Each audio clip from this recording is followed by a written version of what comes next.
वो पूरे कॉन्फिडेंस के साथ झूठ बोलता था, जम के लफाजी करता था, रोने की अच्छी एक्टिंग कर लेता था और साठ गांठ करने में एक्सपर्ट था।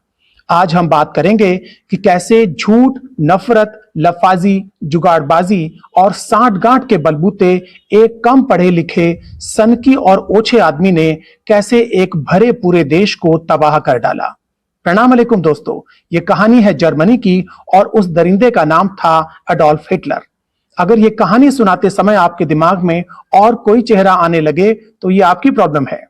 तो आइए शुरू करते हैं। हिटलर जिस पार्टी का मेंबर था उसके सामने फंडिंग की समस्या थी। पार्टी के लीडर भी बूढ़े और कमजोर हो चुके थे। ऐसे में अपने उद्योगपति दोस्तों से बहुत बड़ी फंडिंग का जुगाड़ करके हिटलर ने पार्टी के पुराने नेताओं को साइड लगा दिया और पार्टी का सर्वेसर्वा बन गया। हिटलर के एजेंडा को आगे बढ़ाने के लिए इन उद्योगपतियों के अखबार दिन रात एक धर्म के खिलाफ नफरत फैलाते थे।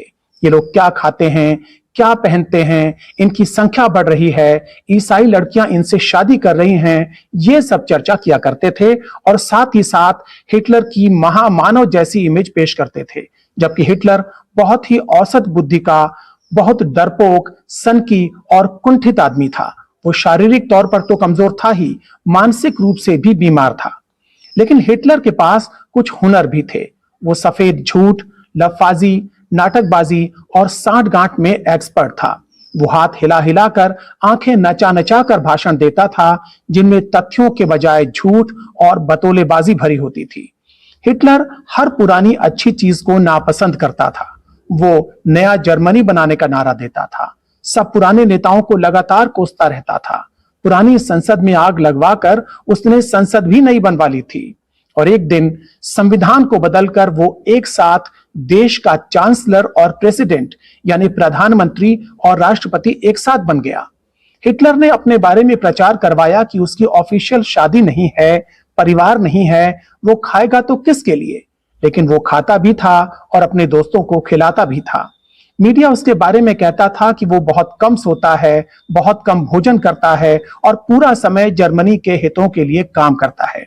जबकि उसका ज्यादातर समय साजिशें करने में, मेकअप करने में, फोटोशूट करने में और भाषणों की रिहर्सल करने में बीतता था।